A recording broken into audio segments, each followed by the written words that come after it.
Welcome to Burning the Ships, and I'm your host, Jason Seward, and today I'm excited to share with y'all the brains behind this podcast when it comes to all things editing and production and stuff like that, and that is my good buddy, Josh Culler. Josh is, before I get into introducing Josh, let me give y'all JJ's Joke of the Week, and pulling it up here. Okay, why don't cows ever have any money? This is silly. Because farmers milk them dry.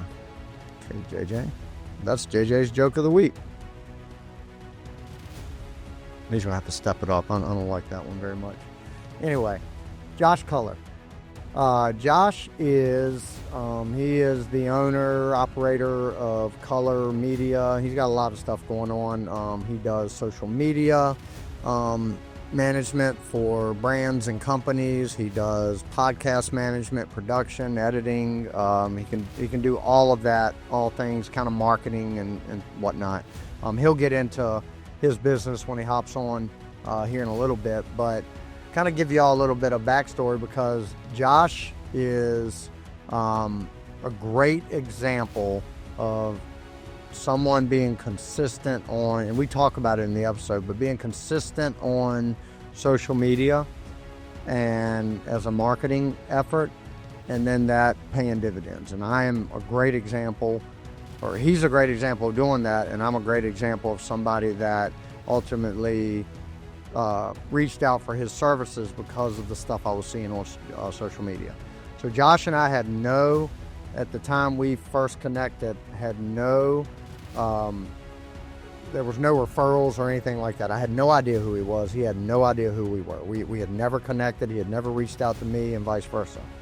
But every once in a while, as I would scroll through Instagram or Facebook, I kept seeing different reels of him talking about podcast and YouTube and strategies of, all these things.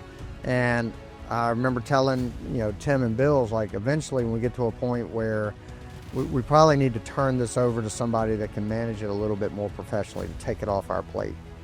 So fast forward towards like the beginning of this year, we decided to reach out to someone, and the first person I reached out to was the person I was seeing in my reels over and over and over, Josh. So I reached out to him. Long story short, we ended up doing business together, and now he manages all of our podcast production, all the stuff. You probably noticed if you've been listening since the beginning, things kind of quickly got a lot better produced. The audio became better. The video became better. He added, some variables and details to the podcast. It just made it overall more appealing, and hopefully, as we continue to go, grows our audience in a more efficient way and stuff like that. So I wanted to invite Josh on to kind of talk all things that, like how he's been so successful marketing himself over the years and building this brand, and kind of his story of how he evolved into that. He's he's young, and ever since, he'll talk about in the episode, but he's an entrepreneur. Like, he has been a hustler since the beginning, and he's a great testimony of just figuring out like where you can add value in this world, and then designing a business around that, right? If you give enough value, people will pay you for that value, and you have something to build upon, right? And so he recognized things that he was very good at. He has pivoted a couple times, in the middle of kind of pivoting now to restructure some things in his business. But I had a great time sitting down with Josh, my buddy from Chicago Bulls fan, although he said that LeBron James is you'll hear it in the interview, but is his favorite player of all time. But he says that while he's got Jordan and Chicago Bull posters and hats everywhere and stuff like that. So I had to bite my tongue on that one, Josh. But I agree, LeBron is very good, but Jordan will always be the GOAT in my eyes. So enough of that. Let's turn it over to my conversation with Josh Culler, and we will talk to you guys next time. Take it away, Josh. Welcome to Burning the Ships podcast, and today I got my man Josh Culler. How you doing, buddy? Jason, I am excited to be on here, man. I obviously listen to the show Yep. every single episode. There's a Yep. reason why, which you'll probably talk about, but Exactly. you've had some amazing guests on the show, and I'm honored to be here with you. So Yeah. excited. Yeah. Yeah. I'm excited to have you. And I touched on it in the intro, but again, Josh does all of our podcast editing, production, things like that. I get the fun job of just sitting here talking to people and rambling and doing all that. And then Josh is the one behind the scenes, him and his team. If for anybody's been following this show since the beginning, you clearly saw an improvement in sound and quality, several months ago, and that is at the hands of Josh. So Josh runs Culler Media, has a bunch of other things we'll get into going on as well, but I'm glad to have you here. And Josh, like I do with everybody, I'm going to kick it off. I'm going to turn it over to you and just tell the folks who you are, what you have going on, and piece all that together however you want, and then I'll tee up some questions after that. Yeah, for sure. No, I appreciate. I mean, you and Tim both are just incredible people to work with. I love the feedback that you give. I mean, I actually, funny enough, I was just having a conversation with another client of mine, and I'm like, there's some people that like they're just super enjoyable to work with because they're just very respectful people. Yeah. And generally speaking, like when it comes to business, like how you are as a person translates over to how you run a business and work with vendors and other, third-party people that you're going to work with. And you guys are just incredible to work with. So it makes managing the podcast a little bit more enjoyable and a little bit more fun. So that's good. Yeah, we try to make it easy for you in Yeah, the sense that, I mean, you know how I roll. It's not much editing in the middle of episodes. So we turn you over hopefully a decent product, and then you just make it sound and look good. So, and you do a good job with that. So, but of yeah. course, I appreciate that. But yeah, I've been in the real estate investing business, in the industry for going on 13 years now. So it's been quite some time. I am only 31 years old, so I got into it right out of high school, and worked with a local wholesaling company, ran their marketing for years. And this is way back in a different um, time period of wholesaling when, we weren't doing cold calling, we weren't doing text blasting, we were doing just the basic stuff. Right. A lot of the marketing we were doing too was to build buyers lists and build relationships with other people in our market and that sort of thing. So I focus specifically in the real estate investing space, which is how I came across Jason, of course, he being in the space as well. And we work with a whole slew of people within the space. We work with people that are in storage investing, wholesaling, mostly a lot of coaches and a lot of mentors, people that got, some sort of education program and that sort of thing. But we also work with active investors. But I focus on three things, all in the organic spaces: podcast management and production, YouTube management and production, and social media management and production. So ultimately, the model is like Jason's talked about. If he's going to have us manage the podcast, he records the episodes, and then we do everything after that, from audio editing, video editing, everything that goes into that, show noting, any graphics that need to be developed, that sort of thing, and then the publishing. And so he can just sit back, record the episodes, and know that everything's going to go out super high quality and on time. And so it's the same thing for YouTube management, same thing for social media management. And that's ultimately what we got going on. It's pretty simple and cut. Yeah. Yeah. So let's go back a little bit. You said pretty much right out of high school, you jumped in the real estate space. What led you to that over other options? Oh man, there's a very, very long story, so I'll cut it short and sweet. But I was working right out of high school. I just knew that I wasn't going to be going to college at all. I just like this was kind of prior to the years that entrepreneurship kind of became a really cool thing with young people.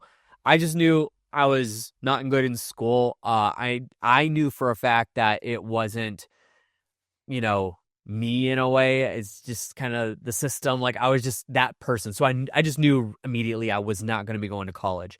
I wanted to go directly into the workforce. I just didn't kind of know what I want, but I knew it was somewhere in the creative space. That being said, just to make sure that I, had some form of income coming in, I immediately got a couple jobs here and there. The one that I ended up at was a forklift driving job in downtown Chicago. And then I get there was a whole bunch of things that had happened in personal life, and I kind of wanted to take a trip to Colorado to get away from a bunch of things. So I asked off from that job, and the manager said no. So I was fed up with it. There was a lot of things that had happened there, and I was like, done with it. So I called my buddy who his dad actually owned a bunch of real estate in our market, Northwest Indiana, Chicagoland area. And I called him and I was like, hey, is your dad hiring anybody? And he's like, well, we don't really know what we'd be hiring for, but we could talk. So I worked with them for about 6 months and did bandit signs, pre-looked houses, did back then Craigslist postings, like all kinds of stuff, literally almost everything that's just kind of in between taking pictures of houses, going to look at properties that, this is back when, you acquire properties from HUD and auction.com, MLS and that sort of thing. What year were you're talking what, early, like 2010, 12? No, this would have been 2012, 2013. Okay, Yeah. got it. So going into that time period. And then I worked with them for about 6 months. I wanted to shift in that and worked for my good buddy Gary Harper, who a lot of people in the real estate investing space knows who he is. Does business systems and processes and that sort of thing. And so he was partners with a couple guys in the Midwest that had a much larger wholesaling company that were in 5 different states out here in the Midwest. And so I ultimately worked with them. We did, Gary and I were in charge of wholesaling in Michigan and Ohio, and we did it all virtually. This is before, not saying that we created virtual wholesaling, but this is before it became a thing, and we just found out how to do it. And I think the first year we were together, we did about 40 deals or so without seeing a single property and wholesaling all of those. And so I kind of got moved into the marketing seat of that company for about 6 years. We had started a mastermind together. The company kind of got really big and then parted ways. And I actually went to run that mastermind that we had started for about 1.5 to 2 years, all the while doing what I'm doing now as kind of a side hustle. Then at that point, kind of, this is going towards like 2018-ish, that whole year, that side hustle kind of eclipsed what I was doing in the full-time job, right? Yeah. And so then that one thing led to another, then went full-time into what I'm doing now in March of 2019. And You know what we call that, Josh? That's burning the ships. that is burning the ships. That's right. Yeah, Yeah. bro. Yes, I was leading to that. Yeah. So that's the story. 2019, that's when you leaned into, I guess, predominantly what you're doing now. So social media, YouTube, podcasts, things like that. So I guess a year later, COVID hits. What kind of impact did that have on your growing business at that time, or what kind of fear did you have going through that? Yeah, it was a little scary. I was kind of, I think, I've thought about that a lot actually recently too, because I'm not gonna lie, and we could talk about this too for sure. I'll be vulnerable. Like, I'm in a season right now where business really sucks. Like it's really hard to come by. We're struggling a little bit. And there's a lot of lessons that come away from that. But back then it was different because it was almost a naive thing. Like, I wasn't kind of understanding what I was going into when COVID was hitting. At the time, I was actually doing a lot of travel video. So I was actually going out to clients, shooting videos with them on site for a full day. I had this package. I still do it to this day, but back then that was like 2 to 3 times a week I was on a plane visiting somebody. Oh, wow. That's Yeah. very frequent. So we would, I would film the content, come back, give it to my team. They would edit it and do everything that we're supposed to do with it. And so when COVID hit, I remember I was actually in San Antonio, Texas with a client, and we were, Gabby, my wife, was actually with me there because we're good friends, personal friends with the client as well. So we were just hanging out for a little bit, and we were coming back on the plane. And I remember sitting in the airport. This is like the first week of February, and first seeing what was going on with COVID. Right. And I was like, kind of like aware of what was going on, but then I'm thinking, I don't know if this is going to affect me or not. And sure enough, it did. There was a little bit of a dip. Luckily, like where I live, Chicago was kind of shut down, but I live in Indiana, and we didn't really shut down that much. But my clients nationally, like, it was just kind of a free for all. I had clients in Florida. Florida really didn't shut down that much. So I actually drove down, like, this would have been like April. I drove down and visited like 4 clients in a row. And so, like, I made it work. Was the thing, but a lot of it was naiveness. Like, I just kind of didn't know I didn't know what to expect. The business wasn't like, I didn't have a whole lot of employees and team members. I think at the time I probably had like maybe 4 employees with me at the time. And so that, I mean, it's a great question. It's interesting. And even if I wanted to clack back further, what I got myself into is I actually got married in October of 2018. So then a few months later, I went full time into the business. And then a few months after that, then COVID hit. And then, luckily things got back to normal pretty quickly. But during that summer of 2020, it was a little bit of struggle, but I remember it being like, it wasn't anything too crazy because I made it work. I found Yeah. ways to make it happen.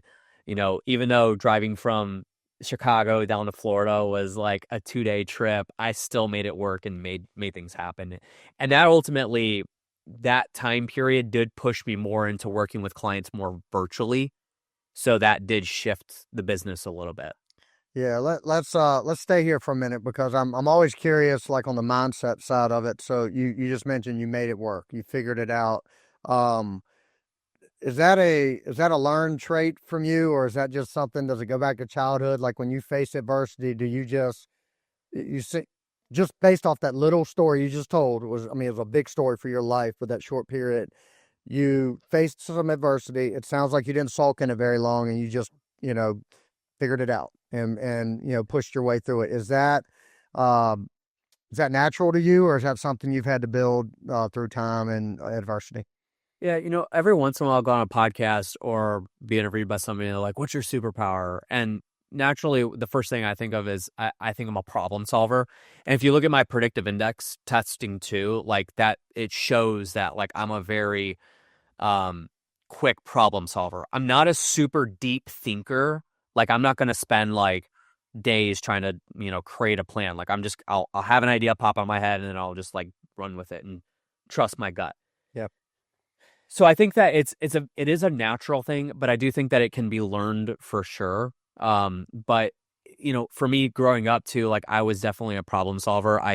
Um, you remember many times where I had to kind of just use my head and just make a quick decision. And I think that's where a lot of it comes from too, is I am the type of person where I'll make a quick decision, and if it's the wrong decision, I'm kind of okay with it. You Yeah. know what I mean? Like, and Right.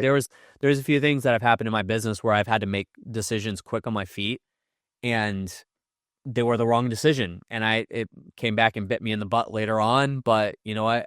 I keep going, and I Yeah. think that's where a lot of people get stuck to, especially the very logical thinking people, is that they try to spend too much time on solving a problem, not trusting their gut. And now that I'm a seasoned business owner, I've been in business for 6 years now. I not only have like confidence in my gut when I make decisions, but I also have experience backing me up. So that's a big advantage that I didn't have Yeah. in the story that we're talking about with 2020. So I just, yeah, I think that problem solving is a thing that I have learned over time. And I learned that from my dad too, because my dad taught me that growing up. And, I still just kind of use that all the time. Yeah. I can definitely relate to you there. I don't like intentionally, I don't like to think about a lot. I just go, and I have, there's a lot of negative that comes with that, especially not so much for me because, like, I mean, just my whole life, throw anything at me, I'm gonna be okay with it, and we'll figure it out. But I create a lot of chaos being this way, right? So I make quick decisions. A lot of gold comes from it, but like on the fringe, there's it's not easy for folks close to me because I'm always just going to the next thing, to the next thing. We'll figure it out, no worries. And it's kind of always called the ready, fire, aim mentality. I just jump in and I kind of solve it. But there's a there's a beauty to that too, right? And you're living it, right? I mean, you said y'all are kind of in a down season right now. I don't think you're laying in bed depressed over it. Like you're figuring out what next step you need to take and to get this thing ramped up. And I think it's one of the best. There's many good traits entrepreneurs can have to kind of push through everything, but in my opinion, just from my experience, observing others and living it through my own business dealings and stuff like that, that this is one of the better traits you can have. So, Yeah, absolutely. And you live with it too. So like, great example right now is we're in a down season. And it happens in business. And I have to be you kind of have to, and I've learned this over the course of my time and from very wise mentors of mine that have kind of helped cultivate my mindset when it comes to this kind of thing, right? Like you kind of have to have this process of thinking where you're solving problems, but you're also like you need to take it seriously. So I respect the problems that are coming my way. So naturally, it's easy for me to think like, man, this is really tough. This sucks. I get down. Like it'll happen. There was like probably yesterday there was a like an hour or so where I was just kind of like mopey and just kind of like dragging through the day and not happy about things and that sort of thing. But then I got right back up. And the way I've kind of had to frame it in my mind is thinking about it from a standpoint of like, I care about this problem, but that I don't care about it enough to tie it to like the result of that problem is who I am. And I've got to make sure I detach that because if I have a bad habit of that where, and I actually just recently learned this about myself, is I am the type of person that I tie my success and who I am as a person to the results that I've achieved. But the results are just the results of the actions that I've taken. They're not necessarily the person that I am. And so I have to be, kind of aware and conscious of that. But a lot of the like dealing with problems and making decisions and moving forward and that sort of thing, it almost comes from a standpoint of like, I hate to say, like, I'll preface it with this. Like, I hate to say I don't care, but some of the things that come my way, I have to look at them and say like, I don't really care, but I'm going to make smart decisions on these things. Yeah. And that having that attitude completely detaches any emotions because I'm an emotional person too, Mhm. right? Like I'm a very competitive spirit. Like I grew up playing sports all year round, and that can creep in to make it almost like I'm a baby sometimes, Yeah. right? Like I'm a sore loser, and I don't like having that. You can't have that kind of mentality in business. And like you said, there's pros and cons to having, that type of personality on both ends. But from a standpoint, I have to look at it like, what that happened. Okay, cool. It happened. I'll step back. Let me make some decisions on this and come back to it later. Like, I really have to have kind of like almost like a careless mentality to it because that allows me to detach my emotions, go to the logical side of thinking and start using my experience and my gut to solve the problems. So, Yeah. and this is all stuff, by the way, that I've kind of like within the last 8 to 10 months have kind of run into for Yeah. myself. I I love it. I mean, number one, you're aware enough to constantly try to learn yourself, right? Yeah. We we're always like if any human is trying to do this world and do this life the right way, you're trying to be a learner, but a lot of people lose sight like you till the day you die, you need to be learning about yourself, right? Yeah. And trying to like internally figure some things out. And you nailed it a few minutes ago talking about like disconnecting who you are from the results that you get. It was probably one of my biggest flaws. I would connect everything to wins and losses in my corporate career. I was in a sales career. If I'd have a big month or a big year, I was strutting around every meeting I could. I Yep. wanted people to know here I am. But I'd have a couple down periods where I didn't want to show up to the meetings, right? Yeah. So I was connecting who I am to the results, and it took a while. Like you're talking about, I had to really dig deep and like, man, I I am who I am. Like whether I win or lose, everybody knows I'm trying, right? Whatever it is I'm doing, I'm putting in effort.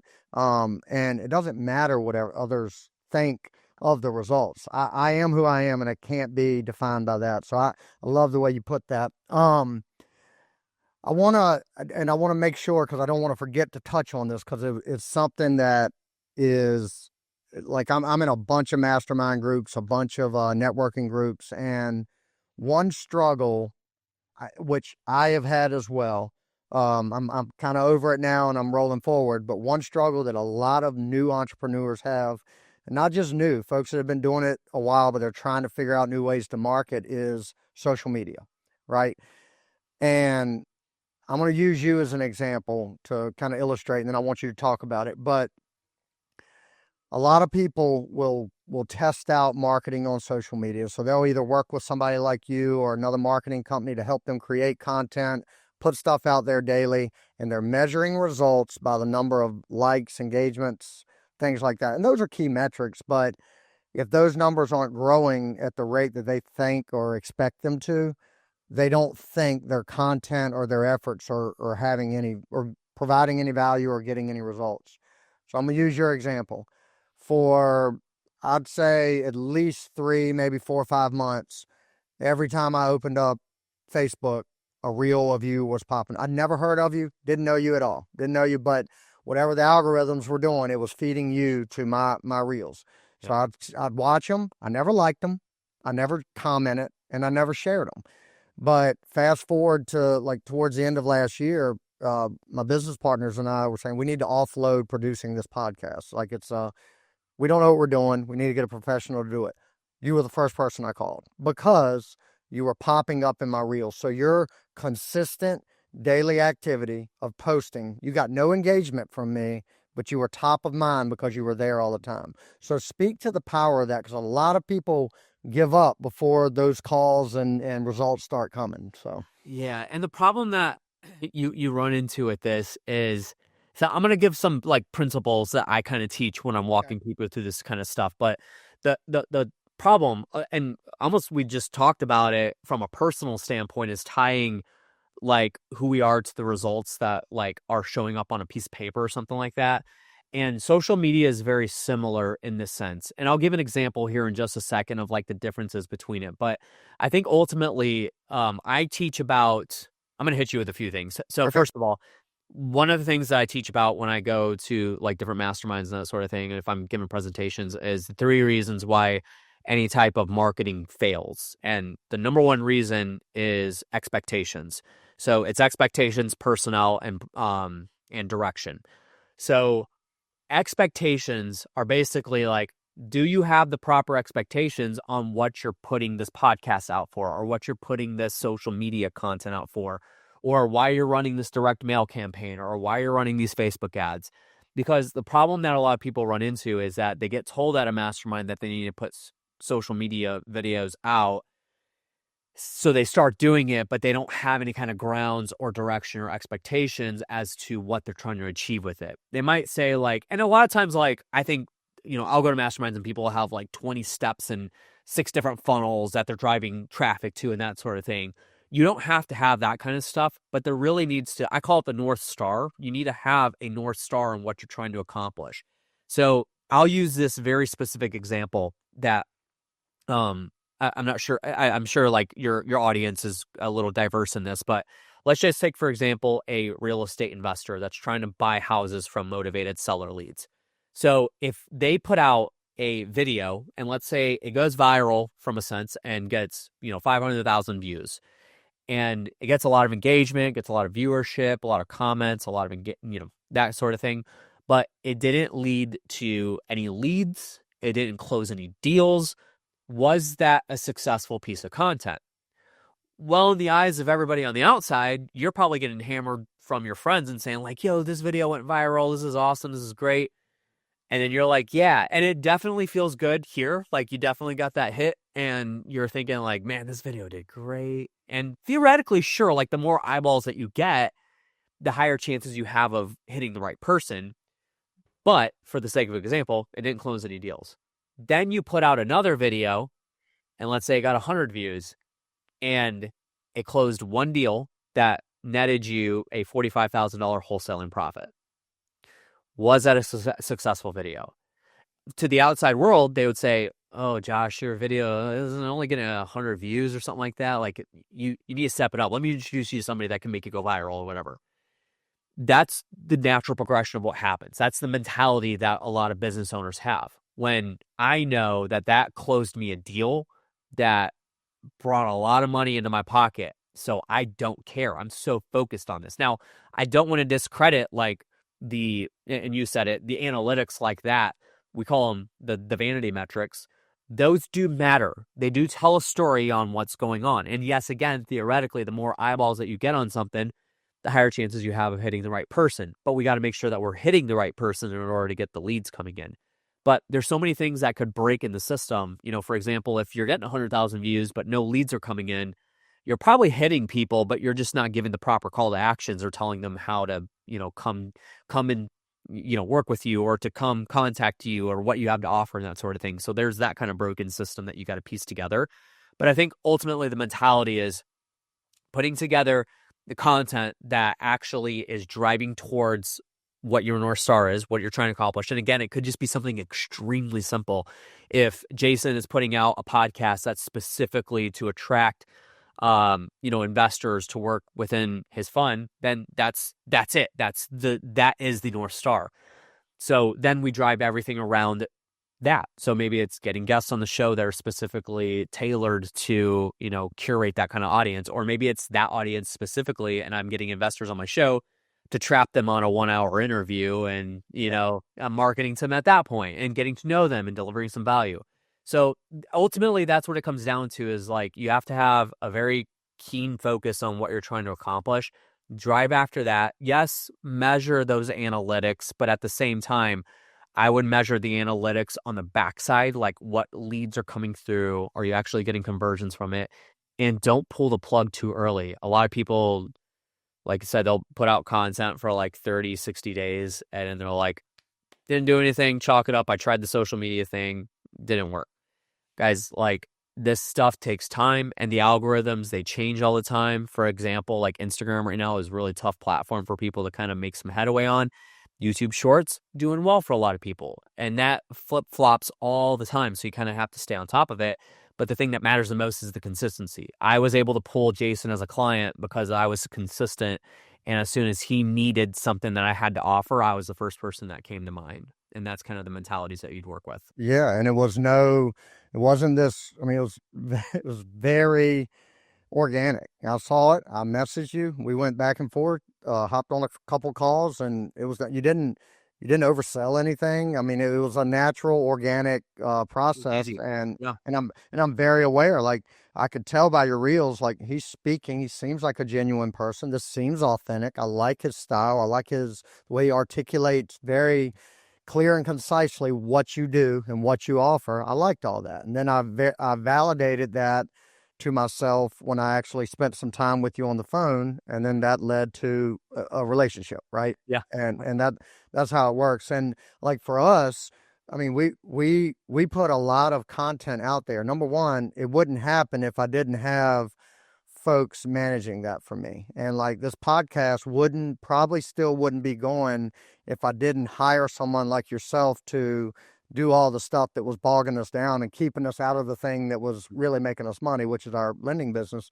But what we try to do with all of it is, I don't know how many times at this point we've had investors and borrowers contact us, kind of like I contacted you, because they saw on my personal page a cool video I put up with my kids, and they lead with, "Man, I love what y'all are doing. I'd love to learn more, but I can see you're a good dad, a good husband, good family man," stuff like that, right? So I'm posting real things about myself. I'm doing that with the intent to hopefully inspire some people to be a cool dad also, but also it gets the right attention on me to then hopefully lead to investors, borrowers, things like that. So, and it's hard I relate it to like a billboard. People put a billboard up on the interstate, right? And you might get 100 leads from that billboard, and you never know it came from the billboard.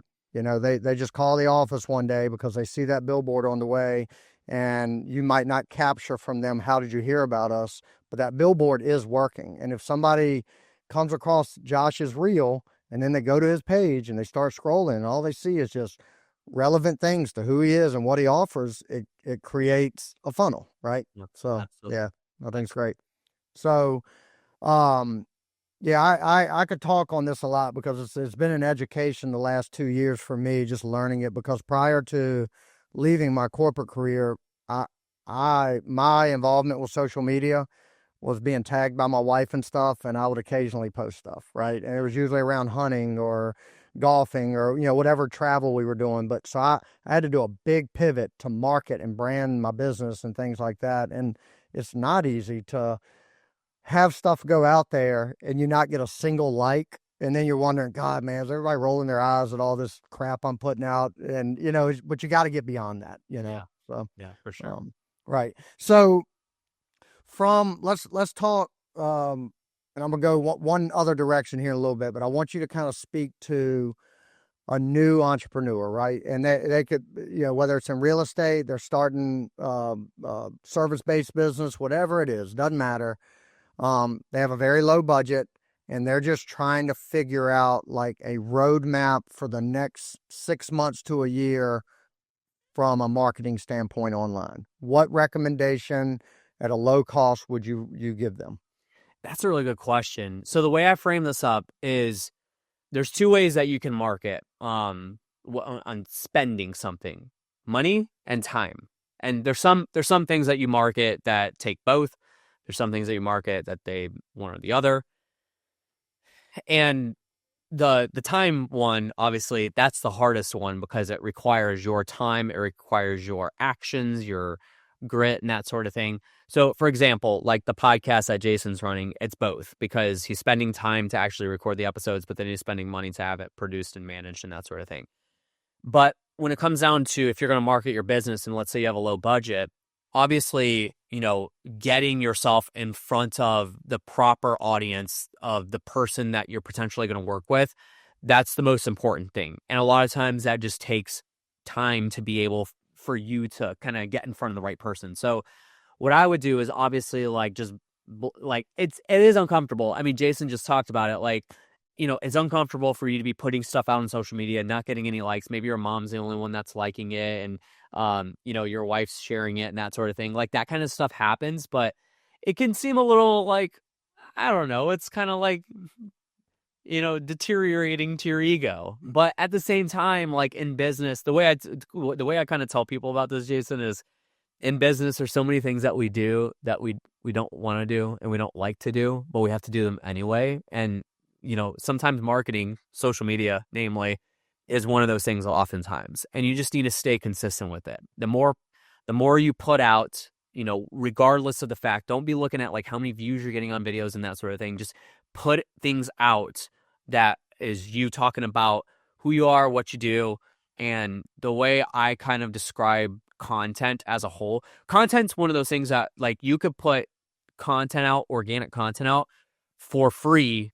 It's just going to cost your time is really all it is. Like if you're going to have a video editor edit videos and publish and that sort of thing, I say don't start there. Like marketing is still kind of like, marketing is a very like good parallel to business and in general, because marketing, you bootstrap stuff, right? So you start with like, you shoot the videos yourself, you maybe edit them yourself, you put them out yourself and that sort of thing. And then at some point you raise the bar and then you have an editor go in and edit the videos and that sort of thing, right? So at first, it's all going to be you. So you download CapCut on your phone and edit the videos. You shoot the videos.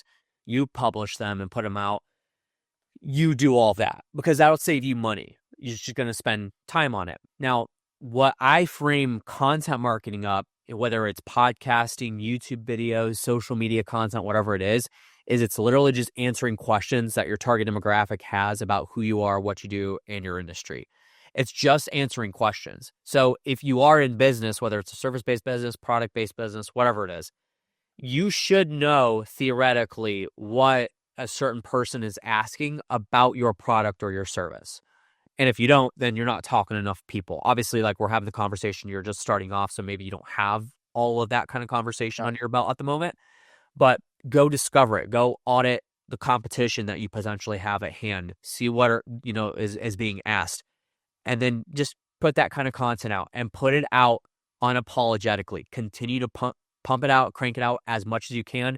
There's no limit. There's no like, oh, well, you post twice a day. No, like post 10 times a day if you have the capacity to do it. And granted, right now, you probably don't have the business to be able to allocate to like, I'm spending time in the business right now. Like spend time in marketing because that will build the business and get you more clientele and that sort of thing. That's where I would start. So find the things that you're gonna spend time for because you have that right now. Then when the time comes and you have a little bit of budget to allocate towards spending money on marketing, then you go up from there. That's where I would start. Yep. No, it's very good. Again, do you know who Mel Robbins is? Mm-hmm. So she has a book called Let Them, and she spends a couple chapters. I just read it. And Mel Robbins, for those that don't know, very influential woman. She is a great speaker, has a great podcast. But this book spends a couple chapters talking exactly what you were just talking Yeah. about. Talking about like her being uncomfortable down to the point like when she started converting from just posting personal stuff on social media to posting about herself as a speaker and trying to promote a brand and stuff like that, how she would be paralyzed and take hours trying to craft the perfect post, and she'd Yeah. post it and it would get like 2 likes, and it was her aunt and daughter, and she'd freak out and delete it, and spent so much bandwidth on just obsessing over these little details. And it wasn't until she just said, because she was so in her head about people judging her, right? Like, oh, Mel's changed and stuff. And I think that is just from my own experience and observations, most people are hung up on that. Like, what are my high school buddies going to think when I start all of a sudden posting it 10 times a day, right? Yeah. You got to get past that, right? Yeah. You got to get past it, And Yeah. so do you see a lot of people hung up on that? They may not articulate it, but Yeah, for sure. I mean, there are people like that, but again, the thing I always tell, like I already said it, but the thing I tell people is just in business, you got to do things that you don't want to do, so Yeah. suck it up and do it. Right. It's literally just one of those things. Get a little bit of grit and do what needs to be done. It's uncomfortable at first, but that's where we expand and grow. Mm-hmm. Is in the uncomfortable stages of life, and I'm preaching to the choir right now, right? Right. Like this is advice that I'd give myself as well. But when it comes to that kind of stuff, when it comes to social media and feeling judged and that sort of thing, like you have to get yourself unleashed from that kind of mentality, because if you continue to do that, that's just going to affect every other piece of marketing that you ever put out or do. And that just doesn't work in marketing. Marketing is one of those things that like it takes on its own life. Like sales, I would say like the personality of sales is um convincing, whereas marketing is just kind of like you have to emotionally detach from it. Like it's almost like what we talked about earlier from a personal mindset.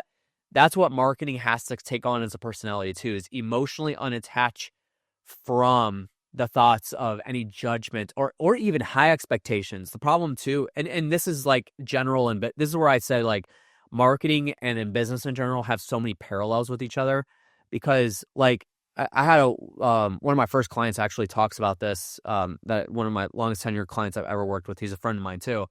But he says, like, don't ever get too high in the highs and too low in the lows. Stay as consistent as you can. Sounds boring. Sounds like, man, what kind of life does that provide? But it really is true. And in marketing, you're going to have a lot of highs. You're going to have a lot of times where, like, that one thing that you did created so much buzz, brought in a lot of clients, brought in a lot of revenue. And then you're going to have something that absolutely tanks. You can't get too emotional about it. You're going to lose money on it. But, like, don't be thinking about it from a standpoint of, like, oh, I'm never going to try that again. Oftentimes in marketing, like even just social media or a podcast, oftentimes it's one little tweak that has to be made, and then that could like make that Yeah. one thing like explode Right. and put you in front of the right people. Yeah. I can relate. I mean, not to keep bringing it back to what we're doing, but it's important to note, like when we first started pumping stuff out on social media, everybody in my hometown, every time I'd see them, God, man, I can't open up Facebook without seeing your face or a clip. Yeah. And I was ashamed of that. Like I had this weird insecurity, and I would always respond with, oh, we hire somebody to do all that. I'm not doing that every day. Like I was kind of detaching myself from what they were obviously seeing. And now I'd say it took me about a year, but now I own it. Like when people say that to me, good, it's working. I'm glad you're seeing me every time. Like it's working. Yeah. But yeah, and back to your point, you just had to fight through that awkwardness and stuff like that. But want to shift gears a little bit because I know you got another side hustle with the shoes and things like that. Talk about that, man, because I think one of our first calls, we were talking about something. I realized like you just don't have a hobby of collecting shoes. You actually have turned that hobby into something that hopefully makes you a little bit of money. So what do you have going on with that? Oh man, I love talking about this. I don't really talk about it that often on podcasts because it's just kind of like it's one of those things that like, yeah, it's a side hobby. It's fun, man. But it's taught me a lot about product marketing. So like, okay, so with the media services that I offer, even in like the actual real estate that I've been a part of as like a director of marketing for a wholesaling company and that sort of thing, there's not really like the house is the product, but it's a lot more like it's not like we made the product and we're trying to. So with a service, it's so much different because we're actually like taking actions in order to receive revenue from clients. We're not marketing a product. When you have a shoe and you're marketing a product, it's a much different mentality. And in fact, there's a lot of like very similarities in the way that you run a business from wholesaling real estate to like selling sneakers. It's a very similar process. So I've been a sneakerhead my whole life, as long as I can remember. Even when I was just very, very young, I got into sneakers. Like I grew up near the south side of Chicago, and sneaker culture is kind of big here and has always been.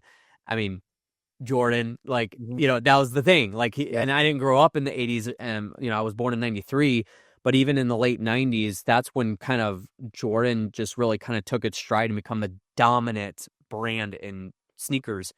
So my area where I live, that's a very prominent thing. And so I've been a sneakerhead my whole life, and I've always kind of like, again, like I have a knack for just selling things. Like I like to buy stuff. Like I'll see something random at a garage sale that's not a sneaker, just like, I don't know, a TV, and I'm like, I could wipe that down and then flip it and sell it. Like I have that kind of nature in me, and I enjoy doing that. So I've always done that. Back in the days when Craigslist was big, I sold a lot on Craigslist, sold a lot on Facebook Marketplace. I've been on eBay, I think, for 15 years now. So literally since I think I activated my account when I was 16 years old and started selling stuff. So, it's a fun hobby that I have. And so I kind of started taking it a little bit more seriously. Sales are very interesting though, man. Like there's a lot of similarities to the real estate market, because you can have like this massive spike, it stays consistent, and all of a sudden the bottom drops out and like nobody's buying sneakers. And you would think like during the holidays, everybody's buying sneakers, and like it was kind of low this season. So it's just, there's a lot of similarities, but it's a lot of fun for me, Yeah, that's cool. I'm gonna ask you a question. I'm not gonna ask you who the GOAT is, because I know you're gonna go with Jordan. Give me top three reasons why Michael Jordan's the GOAT over LeBron. Okay, so this is hilarious. LeBron is my favorite player of all time. Oh, by far. Okay, well, I guess you were young when Jordan. Yeah, okay. Yeah. So here's the thing, though. I do believe that Michael Jordan is the greatest player of all time. I think that LeBron James has the greatest career and is the greatest ambassador of the NBA or basketball in general of all time. But I think that, like, two different eras, completely. Everybody talks about like, well, LeBron couldn't survive in the 90s because he's always getting beat up and he's falling. It's two different eras. And back then in the 90s and the 80s, you can make an argument like, was that really defense? Right. Because it's just like, it's not like it was a crossover between wrestling and basketball. It's just like, and nowadays they don't really play defense. So it's just such a hard argument. So I always just say, just from a mentality standpoint, a lot of that's where it's coming from. Like I would even go as far as to say as like, if you're having that same argument, that Kobe probably had as an individual basketball player is greater than LeBron. Right. But LeBron has the greatest career, in my opinion. And I'll detach this argument just because, like, I'm a Bulls fan. See the hat.